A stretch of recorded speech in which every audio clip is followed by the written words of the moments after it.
Praise the lord. దేవునికి మహిమ కలుగును గాక. ఈ యొక్క లైవ్ చూస్తున్నటువంటి దేవుని బిడ్డలందరికీ కూడా ప్రభు పేరిట నిండు మనసుతో వందనాలు. ఈ రోజున కొన్ని మాటలు, ప్రాముఖ్యమైన దేవుని మాటలు ధ్యానించుకుందాం. ఈ రోజున మనం ధ్యానించుకుపోయే అంశం ఏమిటంటే ఆధారము. పరిశుద్ధ గ్రంథములో నుండి కీర్తనల గ్రంథము 3వ అధ్యాయము, కీర్తనల గ్రంథము 3వ అధ్యాయము 5వ వాక్యాన్ని చదువుకుందాం. చదవండి. కీర్తనల గ్రంథము 3వ అధ్యాయము 5వ వాక్యాన్ని. ఆయన తన పరిశుద్ధ పర్వతము నుండి నాకు ఉత్తరమిచ్చును. యెహోవా నాకు ఆధారము. చాలండి. యెహోవా మనకు ఆధారమై ఉన్నాడు. ఈ రోజున పునరుద్ధానుడైన యేసు ప్రభుల వారు మనకు ఈ రోజున ఆధారం. ఈ రోజున చాలా మంది కూడా వారికి ఉన్నటువంటి పదవిని చూసి ఆధారపడతారు, వారికి ఉన్న ధనమును చూసి ఆధారపడతారు, వారికి ఉన్నటువంటి ఆస్తిని చూసి ఆధారపడతారు, వారికి ఉన్నటువంటి అందాన్ని చూసి కూడా వాటి మీద ఆధారపడతా ఉంటారు దేవుని బిడ్డలారా. కానీ దేవుని వాక్యం సెలవిస్తుంది, మనకున్న ఆధారము దేవుడే. ఆ దేవుడే పునరుద్ధానుడైన యేసుక్రీస్తు ప్రభుల వారని దేవుని వాక్యం స్పష్టముగా తెలియచేస్తుంది దేవుని బిడ్డలారా. ఇక్కడ అంటూ ఉన్నటువంటి మాట మరలా ఒకసారి ధ్యానించుకుందాం. ఎలుగెత్తి నేను యెహోవాకు మొరపెట్టినప్పుడు ఆయన తన పరిశుద్ధ పర్వతము నుండి నాకు ఉత్తరమిచ్చెను.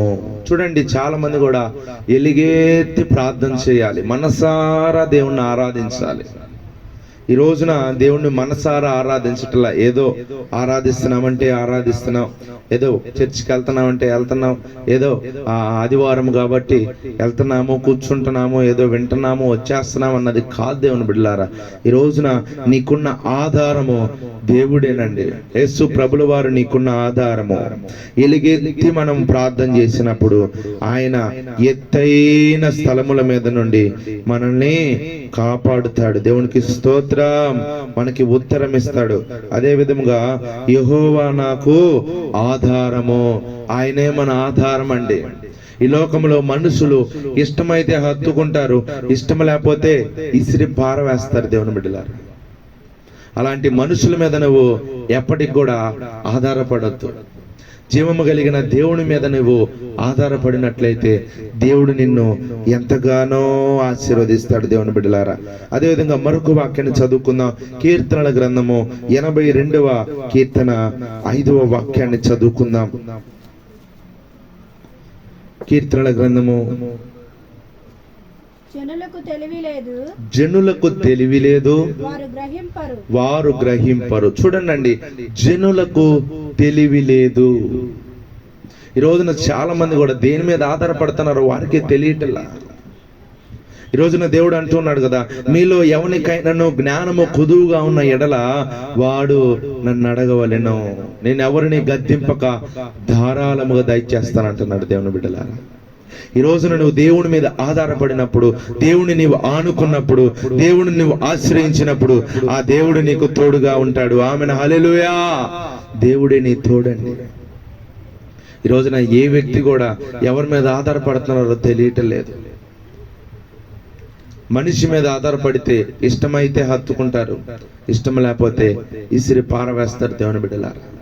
ఈ రోజున ఈ వాక్య భాగం ద్వారా మనం ధ్యానించుకోవాల్సిన మాట ఏంటంటే, నీవు దేవుని మీద ఆధారపడాలి. ఈ రోజున లోకంలో ఉన్న ఆశల మీద కాదు, ఈ లోకంలో ఉన్న అలవాట్ల మీద కాదు, ఈ లోకంలో ఉన్న మనుషుల మీద కాదు. ఈ రోజున నువ్వు దేని మీద ఆధారపడుతున్నావు? చాలా మంది కూడా వారికి ఉన్న ధనమును చూసి అతిశయిస్తూ ఉంటారు. ఈ రోజున వారికి ఉన్న ధనమును చూసి అతిశయిస్తారు. ఈరోజు చెప్తున్నాను కదా, ధనమును బట్టి ఎవరు అతిశయించిన ఆ ధనము మీ వద్ద నుండి వెళ్ళిపోతుంది. దేవుని కంటే ఎక్కువగా మీరు దేనినైతే ప్రేమిస్తారో అది మీ వద్ద నుండి వెళ్ళిపోతుందని దేవుని వాక్యం సెలవిస్తుంది దేవుని బిడ్డలారా. అదేవిధంగా చివరిగా ఇంకొక మాట చదువుకుందాము పరిశుద్ధ గ్రంథముల నుండి. సామెతల గ్రంథము 3వ అధ్యాయము 5వ వాక్యాన్ని చదువుకుందాం. సామెతల గ్రంథము 3వ అధ్యాయము 5వ వాక్యాన్ని చదువుకుందాం. చదవండి. నీ స్వబుద్ధిని ఆధారము చేసుకొనక నీ పూర్ణ హృదయముతో యెహోవా యందు నమ్మిక ఉంచుము. చాలండి. ఈ రోజున చాలా మంది కూడా వారి యొక్క సొంత బుద్ధిని ఆధారం చేసుకుంటున్నారు. నీ మనసు ఏం చెప్పిందో తెలుసా? నీ ప్రవర్తన ఎలా ఉండిద్ది? నీ మనసు ఏం చెప్పిందో తెలుసా? తినుము, తాగుము, సుఖించుము, లేదంటే ఏమి తిందుమో, ఏమి తాగుదమో, ఏమి ధరించుకుందుమో అని చెప్పిద్ది నీ మనస్సు. అందుకని ఇక్కడ అంటున్నాడు, నీ స్వబుద్ధిని ఆధారము చేసుకొనక. ఈ రోజున మనిషి యొక్క సొంత బుద్ధి మీద ఎవరు ఆధారపడద్దు. నువ్వు చేసే ఏ పని అయినప్పటికీ కూడా నువ్వు దేవుణ్ణి అడుగు. అయ్యా, నేను ఈ పని చేస్తున్నాను, అయ్యా నేను ఊరికి ప్రయాణమై వెళ్తున్నాను, నీ చిత్తమైతే నేను వెళ్ళమంటావా? అయ్యా నేను ఈ పని చేయబోతున్నానయ్యా, నీ చిత్తమే ప్రభువా అని దేవుణ్ణి మనం అడిగినప్పుడు, దేవుణ్ణి మీద మనం ఆధారపడినప్పుడు దేవుడు మన పని అన్నిటిలో కూడా దేవుడు జయమనుగ్రహించును గాక. ఆమేన్, హల్లెలూయా. కాబట్టి దేవుని బిడ్డలారా, ఈ వాక్య భాగం ద్వారా మనము 3 విషయాలు మనం ఈ రోజున ధ్యానించుకుందాం. మొదటిగా, యెహోవా మనకు ఆధారము. జీవం కలిగిన దేవుడు మనకు ఆధారం అని దేవుడు మాట్లాడాడు. రెండవదిగా, జనులకు తెలివి లేదు. అంటే జనుల యొక్క బుద్ధి ఎటు తీసుకెళ్ళిదో తెలియదు దేవుని బిడ్డలారా. అదేవిధంగా 3వ మాట, నీ స్వబుద్ధిని ఆధారము చేసుకోవద్దు. కాబట్టి నీ సొంత బుద్ధి కాదు దేవుని బిడ్డలారా, నీ సొంత బుద్ధి, నీ సొంత ఆశ, నీ సొంత కార్యక్రమాలు కాదు దేవుని బిడ్డలారా. దేవుని చిత్తం ఏమై ఉన్నదో ఆ చిత్తము కొరకు మనం ప్రార్థిద్దాం, ఆ చిత్తాన్ని మనం లోబడదాం. దేవుడి చిన్న మాటలు దీవించి మనందరినీ ఆశీర్వదించును గాక. ఆమేన్, హల్లెలూయా, హల్లెలూయా. ప్రార్థన చేసుకుందాం. ప్రార్థన. మహాగణుడా, మహాపరిశుద్ధుడా, ఆశ్చర్యకరుడా, ఆలోచనకర్త, నిత్యుడగు తండ్రి, సమాధానానికి అధిపతిని నా యేసయ్యా, నీ కొందనాలయ్యా. ఈ దినమున నాయన అయ్యా, ఆధారము నీవే, మా ఆధారమయ్యా, నీవే మా దిక్కయ్యా, నీవే మా అండయ్యా, నీవే మా కొండయ్యా. మనుషులు అయితే నాయన ఇష్టమైతే హత్తుకుంటారయ్యా, ఇష్టం లేకపోతే ఇసిరి పారవేస్తారయ్యా. నీవు నమ్మదగిన వాడవు నాయన, నీవు సహాయకుడు నాయన, నీ చిత్తమే జరిగించమని ప్రార్థన చేస్తున్నామయ్యా. అయ్యా నాయన, మనుషుల స్వబుద్ధిని ఆధారము చేసుకోవద్దు అంటున్నావు నాయన. మా సొంత బుద్ధి వల్ల ఏమి కాదు నాయన.